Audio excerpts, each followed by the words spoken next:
Saludos a todos, familia de Matermundi, bienvenidos a esta conexión hoy muy especial para hablar con Valentina Alarraqui, que es una de las personas que más de cerca ha vivido toda la actividad de un punto tan importante para nosotros los católicos como es el Vaticano, el frenesí de la vida del Vaticano, y que ha podido conocer con más o menos detalle nada menos que a 5 papas, me parece. Valentina Alarraqui, muchísimas gracias por atendernos en Matermundi. Igualmente, muchísimas gracias por llamar. El motivo de nuestra conexión, Valentina, es un acontecimiento estupendo, como es el estreno de la película documental Wojtyla, La investigación, un documental de José María Zabala, a quien en Matermundi conocemos muy bien, y bueno, que es realmente un trabajo estupendo, recopila documentos, imágenes desconocidas y testimonios de personas que estuvieron muy próximas al Papa San Juan Pablo. Y bueno, pues una de ellas es la periodista corresponsal de Televisa en el Vaticano, Valentina Alarraqui, como os estábamos diciendo. A mí me gustaría empezar por tu primer encuentro con él, porque creo que fue una cosa muy especial e innovadora. La, la verdad, sí. Bueno, eso se debió a mi juventud, digamos así, tenía apenas 23 años, al hecho de ser mexicana, lo cual ayuda porque sabes que los mexicanos tenemos pues muchísima creatividad, muchísima imaginación.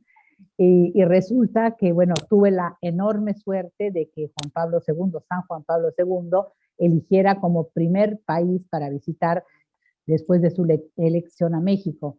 Y resulta que yo, bueno, era muy joven, estaba empezando, porque, bueno, la última parte del pontificado del Papa Pablo VI me tocó, pero casi haciendo prácticas, y la verdad, bueno, había muy poca información. Yo no viajé nunca con él porque ya era un papa anciano, un papa que no estaba bien de salud. Entonces, bueno, mi trabajo en esa última fase fue realmente menor.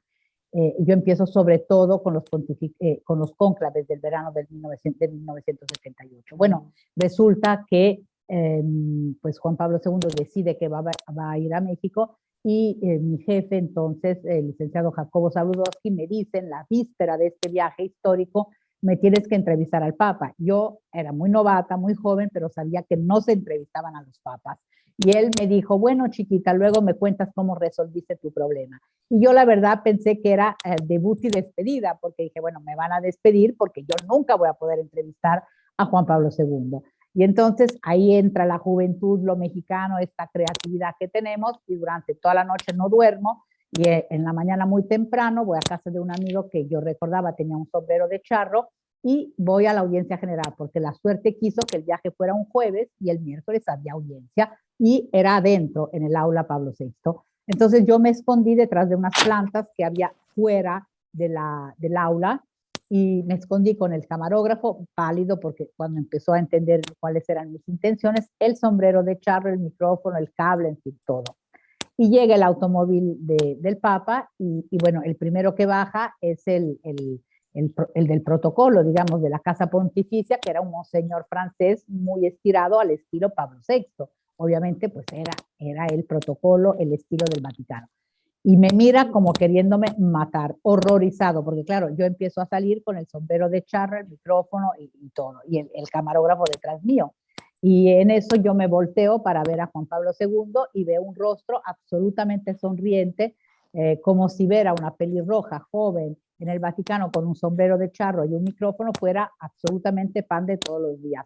Entonces, ese rostro me dio mucho valor, porque yo pensé, bueno, el que manda es el polaco, no es el francés, entonces vámonos. Y me acerqué con el sombrero, el micrófono, el camarógrafo, en fin, todo. Obviamente no fue una entrevista de premio Pulitzer, ni mucho menos, pero bueno, fue la primera vez que se le puso a un papa un micrófono enfrente, y le pregunté cómo se sentía en la víspera de su viaje a México. Me contestó, obviamente, muy pocas palabras, pero diciendo ya que su máxima ilusión era ir al santuario de la Virgen de Guadalupe, arrodillarse ahí. Y bueno, le pedí una bendición antes del viaje para todo el pueblo mexicano, la dio. Y bueno, ese fue mi primer encuentro, digamos así, absolutamente raro si quieres, pero creo que fue muy, muy importante porque a partir de ese momento él me identificó. sobre todo como mexicana. Y durante los primeros viajes, porque lo seguí en 100 de los 104 viajes que él realizó, en los primeros viajes, cada vez que me veía, me señalaba con un dedo y decía México, México, hasta que ya supo cómo me llamaba. Entonces creo que fue como un buen inicio, vamos a decir así. ¿Qué destacarías de una persona como en ese momento, desde ese encuentro y tantos años que tuviste ocasión de coincidir con él? Hay dos cosas que has dicho, ¿no? Su simpatía, digamos, en el contacto inicial primero, sin conocer, y luego una cosa que también se va a reflejar y va a ver la gente en el documental, que es la mirada tan especial de San Juan Pablo II. ¿Cómo recuerdas tú eso? ¿Cómo te impactó? ¿Qué cosas te impactaban de él? ¿Cómo lo definirías? ¿Cómo destacarías su figura? Mira, a mí me impactaba todo. Lo que era extraordinario era que si bien, bueno, obviamente durante más de 26 años me tocó verlo decenas de veces y durante horas viendo el material, porque obviamente cuando trabajas para televisión pasas horas analizando, viendo, para editar una nota, ¿no? Entonces, claro, tienes un punto de observación muy, muy cercano. Aparte, obviamente, la cercanía ya cuando cubría todos los eventos. Yo creo que era un hombre que te impactaba siempre porque era el Papa, es decir, tú advertías el carisma enorme de este hombre y sentías que era el Papa, pero la combinación que era impresionante era que al mismo tiempo entendías que era un ser humano por su muy cercano, cercano por su calidez, por su sencillez, por su sentido del humor, por esa mirada a la que te referías, que era una mirada extraordinaria. Yo lo viví como mujer joven y de verdad creo que es una de las miradas, quizás la mirada más limpia, más transparente que yo haya visto. Entonces, claro, todos esos elementos juntos yo creo que hacían de él una persona única. Yo, por ejemplo, lo vi rezar muchas veces solo en su capilla privada y todos los testigos de la causa de beatificación eran un centenar. Personas que no se conocían, muchísimas no se conocían entre ellas porque eran personas que lo habían conocido desde joven, luego como obispo, como cardenal y finalmente como papa, y en diferentes momentos de su pontificado, todas hablan del momento en el que lo vieron rezar a solas. Esa era una experiencia absolutamente única. Tú tenías la sensación de que realmente el Papa no estaba ahí. Era como si estuviera en un contacto directo con Dios y que no se percatara de nada de lo que sucedía. Cuando daba la misa privada a las 7 de la mañana en el Vaticano, en su capilla, la gente entraba, cuando la gente entraba un poco antes de las 7, él ya estaba ahí, arrodillado, y parecía que no se diera cuenta de que las personas iban entrando. Esos minutos antes de que empezara la celebración, digamos, eran extraordinarios porque realmente tú tenías esa sensación, la sensación de que no estuviera ahí, que no estaba ahí, que realmente estaba en un contacto directo con Dios. Y de eso te repito, todos los testigos de la causa de beatificación hablaron de ese momento si es que lo vivieron ellos. Tenemos que decir que Valentina tuvo ocasión de entrevistar a alguna de las personas que fueron llamadas para la causa y conoció personalmente, así es que sabe muy bien de lo que habla, aparte de esos más de 26 años, como decíamos, de seguimiento de todas las actividades del Papa. Valentina, aparte de esa enorme espiritualidad que tú nos estás un poco transmitiendo, ¿no?, que emanaba la figura de San Juan Pablo II, como periodista, y es algo que volvemos al film también de José María Zabala, se revelan cosas realmente impresionantes, ¿no? Una figura tremendamente perseguida, muchísimo más de lo que hasta ahora se ha podido saber, porque esa espiritualidad, digamos, traída a la tierra es realmente una amenaza, ¿no?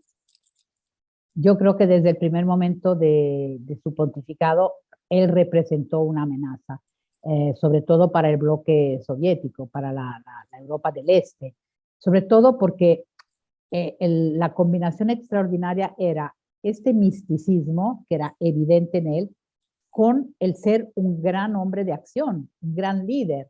Entonces, a nivel profesional, la experiencia que tuvimos, sobre todo a lo largo de yo llamaría la primera parte del pontificado, es seguir a un líder extraordinario que iba haciendo la historia. Es decir, nosotros teníamos la sensación de ser testigos de la historia. Te voy a poner un ejemplo. Cuando fuimos a Polonia con él, eh, la primera vez que estábamos ahí en Varsovia, en la Plaza de la Victoria, y de repente había 1 millón de polacos levantando unas pequeñas cruces y Juan Pablo II diciéndoles, espero que el espíritu, el soplo del Espíritu Santo, digamos, el Espíritu Santo sople sobre toda la sociedad polaca. Esas palabras en teoría eran un mensaje religioso. En realidad tenían una fuerza revolucionaria, entre comillas, porque estaba diciendo, ojalá que un día en este país, en mi tierra, se pueda vivir libremente la fe, haya una verdadera libertad de expresión. Entonces, cuando 10 años después cae el muro de Berlín, reflexionando y mirando hacia atrás, yo tuve la sensación de que la primera piedra se cayó ese día en Varsovia, porque en efecto, después de esos días en Polonia, al año, bueno, en los meses siguientes y al año, estaba ya presente muy fuerte en la sociedad polaca el primer sindicato independiente del este europeo, que era Solidaridad, con Lech Walesa. Y él mismo decía, es que este ha sido un milagro, porque después del viaje del Papa empezamos con pocos hombres y al año ya éramos una fuerza muy importante, una fuerza realmente que llevó a un cambio en Polonia. Entonces, a través de él empieza en Polonia una revolución absolutamente pacífica, porque como recordamos, no hubo ningún derramamiento de sangre, ni una gota de sangre en todo el este europeo.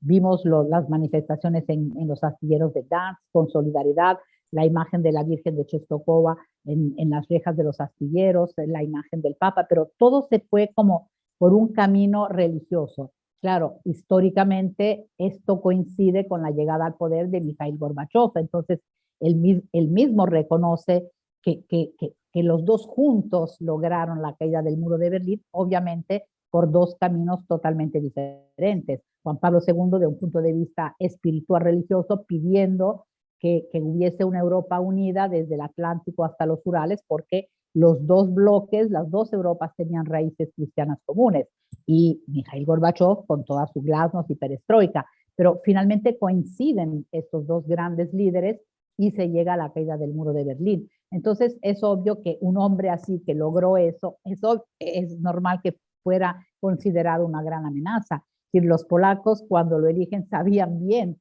de quién estaban hablando, porque ya lo habían seguido, digamos, los agentes de los servicios secretos polacos ya lo habían seguido, ya sabían lo que significaba ese hombre, que era totalmente limpio, digamos así, para ellos, ese era el gran problema para ellos, pero sabían la fuerza que tenía, que había tenido como obispo y luego como cardenal. Entonces, es obvio que representaba una amenaza. De hecho, Polonia no quería invitarlo. Resulta que como Juan Pablo II pudo ir a México el primer viaje en enero del 79, México era un país en el que en ese momento no tenía relaciones diplomáticas con la Santa Sede. Entonces, y era un país laico, supuestamente anticlerical, y de todas formas pudo ir. Entonces, claro, a los 6 meses los polacos se vieron obligados a invitarlo. Y Juan Pablo II siempre decía que le estaba muy agradecido a México, porque gracias a México, a ese viaje, pues pudo volver a su tierra. Entonces, además del amor incondicional impresionante que sintió por México desde su primera visita, totalmente correspondido hasta la fecha, pues estaba agradecido a esa visita, porque gracias a su viaje a México pudo volver a Polonia. Y al volver a Polonia la primera vez, en junio del 79, pues empieza todo ese movimiento que llevaría 10 años más tarde a la caída del muro de Berlín. Entonces, es obvio que, claro, como periodista fue una experiencia absolutamente extraordinaria. Yo siempre digo que no creo que, bueno, es más, teniendo en cuenta también mi edad, es obvio que nunca voy a volver a vivir una historia a nivel profesional y personal tan impactante como la que me tocó vivir a su lado. Para terminar, Valentina, porque justo acaba de mencionar esa conexión, el Papa Viajero fue capaz de establecer esos itinerarios, no son simplemente porque él quisiera predicar o conocer el mundo, es que todo tiene un sentido, ¿no? Y ese primer viaje a México, cuando no existían esas relaciones con el Vaticano, que tú también viviste, fue el primero de 5, si no recuerdo mal, 5 viajes. Y también ahí hay un punto, aparte de esa conexión, no es el lazo afectivo que se va generando con México, entrada y esa conexión con Polonia, pero luego con todo el pueblo hispanoamericano. También allí hay un punto de encuentro muy importante para él, que es la Virgen de Guadalupe. Totalmente. Incluso en el avión, cuando viajábamos hacia México, porque mi jefe me dijo, bueno, lo del sombrero ha sido muy divertido, pero ahora en el avión me lo entrevistas de a de veras, y yo pensé qué significa de a de veras. Entonces, bueno, sorpresivamente Juan Pablo II pasó a la cabina de los periodistas que le seguíamos, Sí, y yo sabía que, porque mis compañeros que habían viajado con el Papa Pablo VI me lo habían comentado, que el Papa, si llegaba a pasar con los periodistas, era él el que hacía alguna pregunta, ¿cómo te llamas? ¿De dónde vienes? ¿Para quién trabajas? Pero ningún periodista habría hecho una pregunta al Papa. Y bueno, resulta que en esa ocasión, pues yo volví a poner el micrófono y le dije cuál era su máxima ilusión al ir a México, y él me dijo Guadalupe, porque él ya tenía la vocación, esa vocación mariana muy fuerte, y sabía perfectamente bien lo que significaba la Virgen de Guadalupe para México y para América Latina, y me llegó a decir que él la conocía y la veneraba ya porque para él tenía una gran similitud con la Virgen de Czestochowa, la patrona de Polonia. Decía que eran dos vírgenes que siempre habían estado al lado del pueblo en los momentos difíciles. Y de hecho él decía, llegó a decir después de esa primera visita, que el 90% de los mexicanos en ese momento era católico, pero el 105% decía es guadalupano. Entonces, él entendía perfectamente ese surrealismo de México, que era un país con esa gran mayoría católica, todos independientemente de su partido político, de su clase social, todos eran absolutamente guadalupanos. Y entonces él decía, es que no puede ser que no haya una relación diplomática y que no se reconozca a la iglesia en un país como este. Y bueno, eso le llevó después de 13 años al restablecimiento de las relaciones diplomáticas, y este año se cumplen 30 años.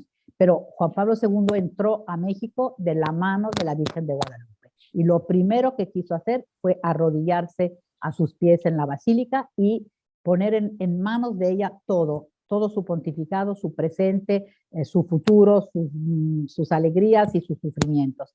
Y eso fue algo impresionante, y de hecho luego él hizo que se construyera en las grutas del Vaticano una capilla dedicada a la Virgen de Guadalupe, y tiene un lugar absolutamente privilegiado porque está al lado de la tumba de San Pedro. Y yo recuerdo que cuando bajó el ataúd con su cuerpo a las grutas después del funeral, ese ataúd pasó frente a la capilla de la Virgen de Guadalupe y todavía se me enchina la piel, y yo pensé, su primer viaje fue a México con ella, hacia ella, y su último viaje pues está pasando enfrente de ella para quedar luego en una tumba que estaba al lado de la tumba de San Pedro. Luego ya fue llevado a la basílica después de su beatificación, pero fue una imagen muy fuerte porque la Virgen de Guadalupe lo acompañó durante todo su pontificado.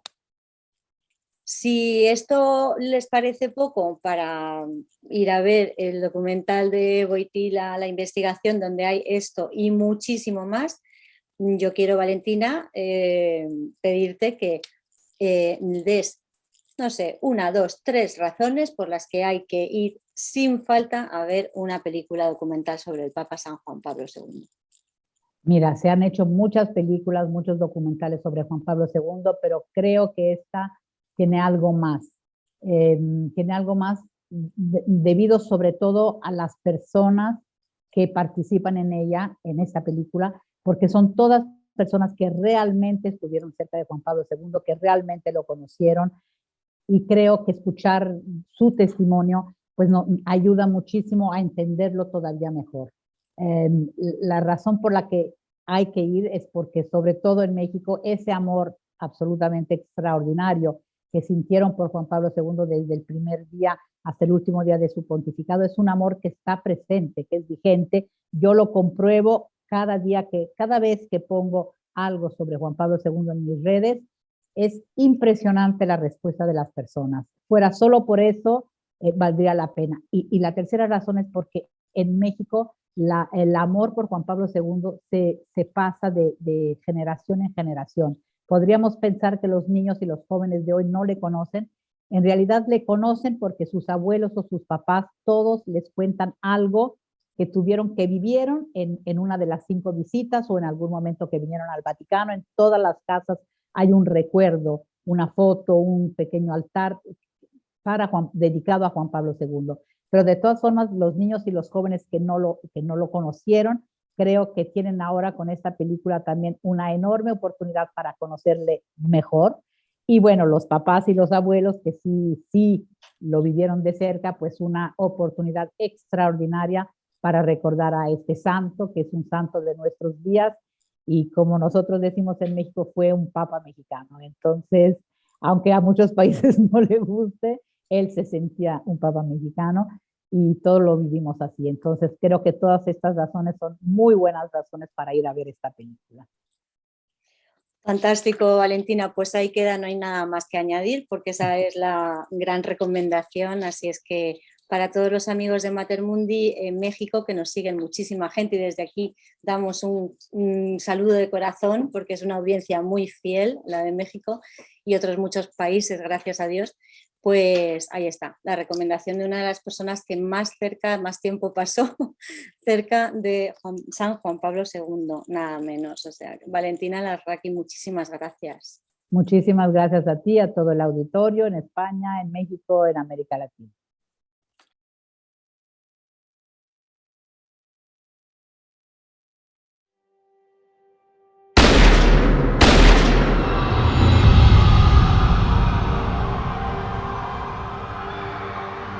Ja byłem na jeepie razem z Ojcem Świętym.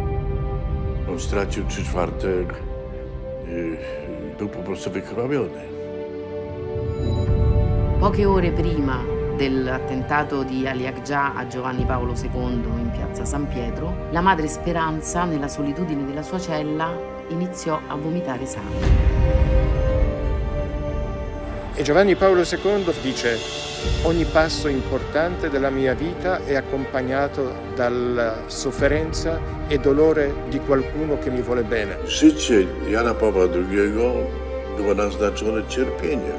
Stosował także te cielesne umartwienia, chociażby w postaci biczowania czy w postaci spania na podłodze. Pragnął cierpienia ze względu na zbawienie dusz.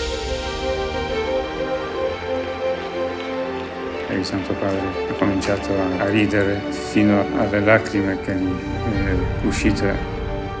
Gdy go poznałam, mając tam 12-13 lat, a potem jak już doszłam do wieku pełnoletności, to mogłam pójść na pierwszą wycieczkę. Todas las personas que han estado en algún recorrido de Juan Pablo II me dicen que en el momento en el que él pasaba, los veía a ellos. Me miró a los ojos y en ese momento creo que dejé de ver a Juan Pablo II. Yo vi la mirada de Dios. Il demonio odiava a morte anche Giovanni Paolo II. San Juan Pablo II se ha hecho presente en diversos exorcismos que yo he practicado, presencia espiritual no visible. Cuando se invocaba a San Juan Pablo, la persona se retorcía especialmente y el demonio decía que es porque es un gran santo. W zasobie archiwalnym krakowskiego oddziału Instytutu Pamięci Narodowej szacujemy, że dokumenty dotyczące Karola Wojtyły, papieża Jana Pawła II znajdują się w ponad 100 tomach. Brytyjczycy uprzedzali, że może dojść do jakiejś próby otrucia.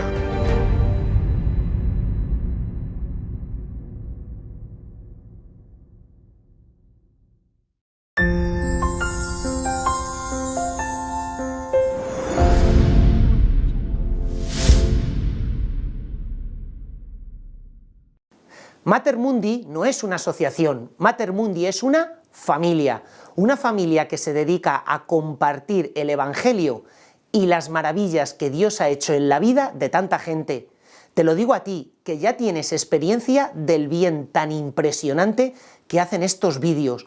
cuántas historias de sanación interior, cuántas historias de conversión, cuántas veces tú te has sentido más cerca de Dios gracias a este material que está llegando a tu casa.